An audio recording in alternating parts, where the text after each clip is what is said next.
വളരെ പ്രധാനപ്പെട്ടതാണ് ഈ കണക്കുകൾ. കാരണം BJP-യുടെ കൂടെ നിൽക്കുന്ന സഖ്യകക്ഷികൾക്ക് വോട്ട് കുറയാൻ സാധ്യതയുണ്ട്. അപ്പോൾ എന്തുകൊണ്ടും ലോകം മുഴുവൻ ഒറ്റുനോക്കുന്ന, ലോകത്തെ ഏറ്റവും വലിയ ജനാധിപത്യ രാജ്യത്ത് നടക്കുന്ന ഏറ്റവും വലിയ തിരഞ്ഞെടുപ്പ്, ഏറ്റവും നിർണായകമായ തിരഞ്ഞെടുപ്പിൽ ഈ രണ്ട് നേരത്തെ പറഞ്ഞ പോലെ പോൾ ട്രാക്കർ പോലെയുള്ള അല്ലെ ഈദിനെ പോലെയുള്ള പോൾ സർവേകൾ കൂടി നമ്മൾ കണക്കിലെടുത്തുകൊണ്ട് മാത്രമേ നമുക്ക് അടുത്ത മണിക്കൂറുകളിൽ വരുന്ന ജനവിധിയിലേക്ക് നമുക്ക് കടക്കാനാകൂ. അതുപോലെ തന്നെ ഏറ്റവും നിർണായകമായ ഒരു വാർത്ത കൂടി ഈ നിമിഷം നമുക്ക് പങ്കുവയ്ക്കാനുണ്ട്. അതായത് കൂടുതൽ സീറ്റ് നേടുന്ന മുന്നണിയെ സർക്കാർ ഉണ്ടാക്കാൻ ക്ഷണിക്കണം എന്നാവശ്യപ്പെട്ടുകൊണ്ട് മുൻ ജഡ്ജിമാർ, വിരമിച്ച ജഡ്ജിമാർ സുപ്രീം കോടതിക്കും അതുപോലെ തന്നെ തെരഞ്ഞെടുപ്പ് കമ്മീഷനും രാഷ്ട്രപതിക്ക് കത്ത് നൽകിയിരിക്കുന്നു.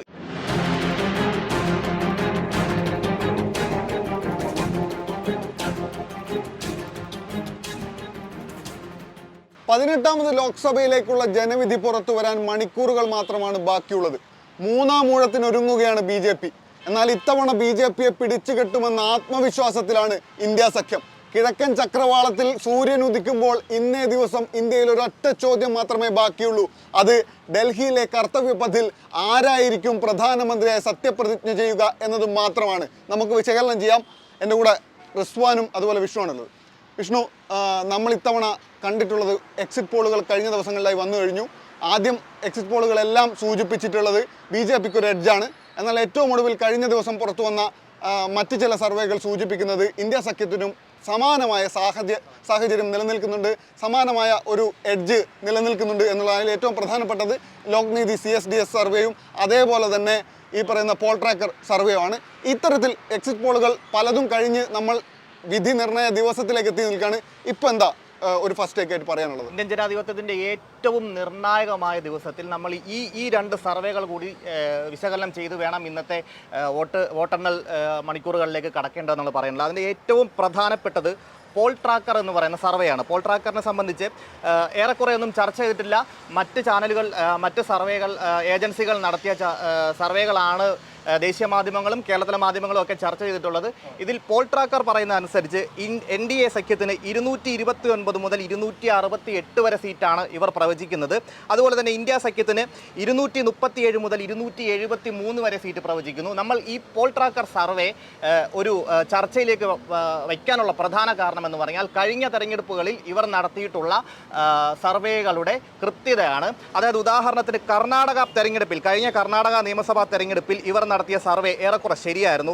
ഇതിൽ കോൺഗ്രസിന് വലിയ വിജയമാണ് ഇവർ പ്രവചിച്ചിരുന്നത്. 130 മുതൽ 157 വരെ സീറ്റാണ് കോൺഗ്രസിന് പ്രവചിച്ചിരുന്നത്. BJP-ക്ക് അതുപോലെ തന്നെ 37 മുതൽ 56 സീറ്റ് വരെ പ്രവചിച്ചിരുന്നു. കോൺഗ്രസ് കർണാടകയിൽ വൻ ഭൂരിപക്ഷത്തിൽ അധികാരത്തിലേറിയത് നമ്മൾ കണ്ടതാണ്. അതുപോലെ തന്നെ തെലങ്കാനയിൽ ഇവർ നടത്തിയ സർവേയിൽ പറഞ്ഞിരുന്നത് BRS തകർന്നടിയുമെന്നായിരുന്നു. അതും കൃത്യമായി സംഭവിക്കുകയുണ്ടായി. അതുപോലെ തന്നെ കോൺഗ്രസ് അധികാരത്തിലെത്തി. ഇവർ കോൺഗ്രസിന് കൊടുത്തിരുന്നത് 63 മുതൽ 69 വരെ സീറ്റുകളാണ്. അതുപോലെ തന്നെ BJP-ക്ക് കൊടുത്തിരുന്നത് 3 മുതൽ 5 വരെ സീറ്റുകളാണ്. BRS 35-നും 40-നും ഇടയിൽ സീറ്റ് നേടുമെന്നായിരുന്നു പോൾ ട്രാക്കറിൻ്റെ സർവേ. ഇതും കൃത്യമായ ഒരു ഇതിലേക്ക് എത്തുകയുണ്ടായി. അപ്പോൾ ഞാൻ പറഞ്ഞു വരുന്നത് ഏറെ നിർണായകമായ ഈ ദിനത്തിൽ ഈ സർവേയും നമ്മൾ ചർച്ച ചെയ്യേണ്ടതുണ്ട്.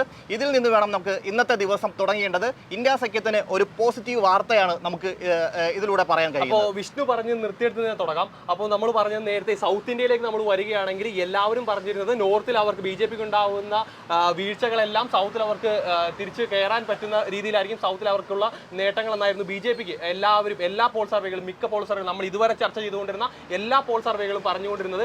എന്നാൽ അതിനെ എല്ലാം തകിടം മറിച്ചുകൊണ്ടുള്ള അത് തെറ്റാണെന്ന് പറഞ്ഞുകൊണ്ട് പല സർവേകളും ഇപ്പോൾ നേരത്തെ പറഞ്ഞ പോൾ ട്രാക്കർ പോലുള്ള സർവേകളുണ്ട്. മറ്റെനിക്കൊന്ന് എടുത്തു പറയാനുള്ളത് കർണാടകയിലെ കന്നഡ ഒരു മീഡിയ ഔട്ട്ലെറ്റാണ് ഈദിന എന്ന് പറയുന്നത്. അവിടുത്തെ ഒരു പ്രാദേശികമായിട്ടുള്ള അവിടുത്തെ ഒരു സിവിൽ സമൂഹത്തിന്റെ ഒരു കൂട്ടായ്മയാണ് ഈ ഈദിന എന്ന് പറയുന്നത്. അപ്പോൾ അവർ നടത്തിയ ഒരു സർവേ പ്രകാരം നേരത്തെ മറ്റ് സർവേകൾ പറഞ്ഞിരുന്നത്, അതായത് ഇന്ത്യ ടുഡേയുടെ ആക്സിസ് മൈ ഇന്ത്യ പോലുള്ള സർവേകൾ പറഞ്ഞിരുന്നത് കർണാടകയിൽ 22 മുതൽ 25 സീറ്റുകൾ BJP-ക്ക് നേടാനാകുമെന്നാണ്. പക്ഷേ ആ സാമ്പിളിംഗ് തെറ്റാണെന്ന് പറഞ്ഞുകൊണ്ടാണ് ഇതിനിടെ റിപ്പോർട്ട് പുറത്തു വന്നിരിക്കുന്നത്.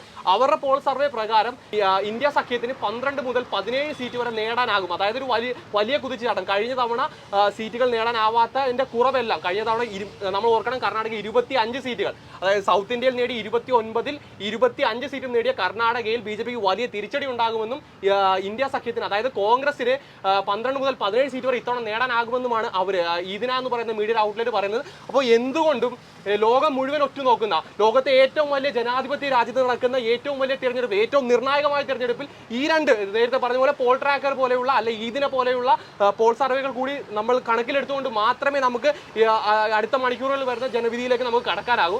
തീർച്ചയായിട്ടും ലോക്നീതി CSDS സർവേയിലേക്ക് വരുമ്പോൾ വളരെ പ്രധാനപ്പെട്ട കാര്യമുണ്ട്. ലോക്നീതി CSDS സർവേ പറയുന്ന ഒരു പ്രധാനപ്പെട്ട കാര്യം എന്താണെന്ന് വെച്ചാൽ NDA തന്നെ ഭരണത്തിലേക്ക് വരും എന്നുള്ളതാണ്. അതായത് നേരത്തെ ഈ പറയുന്ന ന്യൂസ് 18 അല്ലെങ്കിൽ റിപ്പബ്ലിക് അല്ലെങ്കിൽ ഈ പറയുന്ന ഇന്ത്യ ടുഡേയുടെ ആക്സിസ് മൈ ഇന്ത്യ ഒക്കെ പുറത്തുവിട്ട സർവേയെ ശരിവെക്കുന്നത് തന്നെയാണ് CSDS ലോക്നീതി സർവേയും പറയുന്നത്.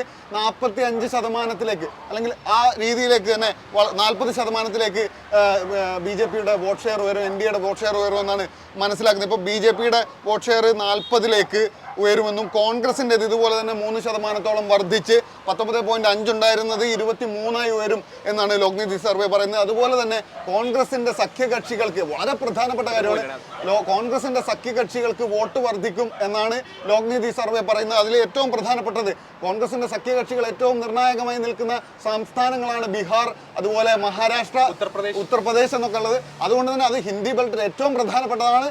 ഇന്ത്യ സഖ്യത്തിനൊരു മുന്നേറ്റം ഉണ്ടാക്കണമെങ്കിൽ പ്രത്യേകിച്ച് ഉത്തർപ്രദേശും മഹാരാഷ്ട്രയും ബീഹാറും ഇല്ലാതെ സാധിക്കില്ല എന്നുള്ള സ്ഥലത്ത് കോൺഗ്രസിന്റെ അലീസിന്, കോൺഗ്രസിന്റെ സഖ്യകക്ഷികൾക്ക് 7.3% ഉണ്ടായിരുന്നിടത്ത് നിന്ന് 12% വരാനുള്ള സാധ്യത 5%-ഓളം ഉയർച്ചയാണ് അവർ പ്രഡിക്ട് ചെയ്യുന്നത്. അതേ സമയത്ത് BJPയുടെ സഖ്യകക്ഷികൾക്ക് വോട്ട് കുറയാനാണ് സാധ്യത എന്നത് വളരെ പ്രധാനപ്പെട്ട. പ്രത്യേകിച്ച് മഹാരാഷ്ട്ര പോലെയുള്ള സ്ഥലത്ത് ഈ പറഞ്ഞ NCPയും ശിവസേനയും രണ്ടായി വിഘടിച്ചു, ഒന്ന് BJPയുടെ കൂടെയും ഒന്ന് കോൺഗ്രസിന്റെ കൂടെയും നിൽക്കുന്ന സാഹചര്യത്തിൽ വളരെ പ്രധാനപ്പെട്ടതാണ് ഈ കണക്കുകൾ. കാരണം BJPയുടെ കൂടെ നിൽക്കുന്ന സഖ്യകക്ഷികൾക്ക് വോട്ട് കുറയാൻ സാധ്യതയുണ്ട്, കോൺഗ്രസിന്റെ കൂടെ നിൽക്കുന്നവർ കൂടാൻ സാധ്യതയുണ്ട് എന്നുള്ളത് വളരെ പോസിറ്റീവാണ്. അതേസമയത്ത് 40%-ലധികം വോട്ടുകൾ നേടിക്കൊണ്ട് NDA തന്നെ ഭരണത്തിൽ തുടരും എന്നുള്ളതാണ് ഇവർ സൂചിപ്പിക്കുന്നത്. അതിന്റെ കൂടെ പോൾ ട്രാക്കറിന്റെ ഒരു കണക്ക് കൂടി എനിക്ക് സൂചിപ്പിക്കേണ്ടത്, ഇപ്പൊ നേരത്തെ വിഷ്ണു സൂചിപ്പിച്ചാണ്. അതായത് ഇപ്പൊ തെലങ്കാനയുടെ കണക്കെടുക്കുകയാണെങ്കിൽ ഇപ്പൊ 63 മുതൽ 69 വരെയാണ് കോൺഗ്രസ് വരുമെന്ന് പ്രഡിക്ട് ചെയ്ത്. അതിന്റെ യഥാർത്ഥ കണക്ക് എന്ന് പറയുന്നത് 64 സീറ്റ് അവിടെ കിട്ടിയത്. അതായത് BRSന് 35 മുതൽ 40 വരെ കിട്ടുമെന്ന് പറഞ്ഞെടുത്ത് 39 കിട്ടി. അതുപോലെ BJPക്ക് 3 മുതൽ 5 എന്നാണ് പറഞ്ഞത്, പക്ഷെ അത് 8 സീറ്റുകൾ ലഭിക്കുന്നു. കർണാടകയിൽ വരുമ്പോൾ BJPക്ക് 37 മുതൽ 56 വരെ കിട്ടുമെന്ന് പറയുന്നിടത്ത് 66ആണ്. ഓൾമോസ്റ്റ് അറൗണ്ട് അവിടെ തന്നെയാണ് നിൽക്കുന്നത്. കോൺഗ്രസിന് 130 മുതൽ 157 വരെ കിട്ടുമെന്ന് പറഞ്ഞിട്ട് 135 സീറ്റ് കിട്ടുന്നു. JDSന് 22 മുതൽ 34 വരെ കിട്ടുമെന്ന് പറയുന്നിടത്ത് 18 കിട്ടുന്നു എന്ന് പറയുന്നിടത്ത് പോൾ ട്രാക്കർ ഏകദേശം കൃത്യമായിട്ടുള്ള വിവരങ്ങളാണ് നൽകിക്കൊണ്ടിരിക്കുന്നത്. വളരെ പ്രധാനപ്പെട്ടതാണ്. അതുകൊണ്ട് തന്നെ ഈ സാഹചര്യത്തിൽ ഏറ്റവും പ്രധാനപ്പെട്ട കാര്യം എന്ന് പറയുന്നത് ഇന്ത്യ സഖ്യത്തെ പിന്തുണയ്ക്കുന്ന വലിയൊരു വിഭാഗം ആളുകൾ നിരാശയിലായിരിക്കും കഴിഞ്ഞ ദിവസങ്ങളിലായി. എന്നാൽ ഈ രണ്ട് സർവേകൾ അത്തരം ആളുകൾക്ക് നിരാശപ്പെടേണ്ടതില്ല എന്നുള്ളൊരു സൂചന കൂടി തരുന്നുണ്ടെന്ന് എനിക്ക് തോന്നുന്നു. അതുപോലെ തന്നെ ഏറ്റവും നിർണായകമായ ഒരു വാർത്ത കൂടി ഈ നിമിഷം നമുക്ക് പങ്കുവയ്ക്കാനുണ്ട്. അതായത് കൂടുതൽ സീറ്റ് നേടുന്ന മുന്നണിയെ സർക്കാർ ഉണ്ടാക്കാൻ ക്ഷണിക്കണം എന്നാവശ്യപ്പെട്ടുകൊണ്ട് മുൻ ജഡ്ജിമാർ, വിരമിച്ച ജഡ്ജിമാർ സുപ്രീം കോടതിക്കും അതുപോലെ തന്നെ തെരഞ്ഞെടുപ്പ് കമ്മീഷനും രാഷ്ട്രപതിക്ക് കത്ത് നൽകിയിരിക്കുന്നു. ഇതൊരു ഏറ്റവും നിർണായകമായ ഒരു വാർത്തയാണ്. ഇന്ത്യ സഖ്യത്തിൽ ചിലർ പ്രതീക്ഷ അർപ്പിക്കുന്നു എന്ന് വേണം കരുതാൻ. തിരഞ്ഞെടുപ്പ് അട്ടിമറി ചിലപ്പോൾ നടന്നേക്കാം എന്നും ചിലർ കരുതുന്നു. അതിന്റെ അടിസ്ഥാനത്തിൽ ചില നീക്കങ്ങൾ നടക്കുന്നുണ്ട്. അതിലേക്കും ഈ വാർത്ത ഏറ്റവും പ്രധാനപ്പെട്ട ഒരു വാർത്തയാണത്. അപ്പോൾ എന്ത് തന്നെ ആയാലും മോദി ഇനി ഒരു തൂഴം കൂടി ഭരിച്ച് ഒരു ചരിത്രം സൃഷ്ടിക്കുമോ അതോ കറുത്ത കുതിരയായി ഇന്ത്യ സഖ്യവും രാഹുലും മുന്നേറുമോ എന്ന് നമ്മൾ കാത്തിരുന്ന് തന്നെ കാണേണ്ടിയിരിക്കുന്നു. അപ്പോൾ ഇനി ഏതാനും നിമിഷങ്ങൾ മാത്രമേ ഉള്ളൂ ബാലറ്റ് പെട്ടി പൊട്ടാൻ ബാക്കിയുള്ളത്. അപ്പോൾ ആരാകും ഇന്ത്യയുടെ പുതിയ പ്രധാനമന്ത്രി എന്ന് നമുക്ക് വരും മണിക്കൂറുകളിൽ കാത്തിരുന്ന് തന്നെ കാണാം.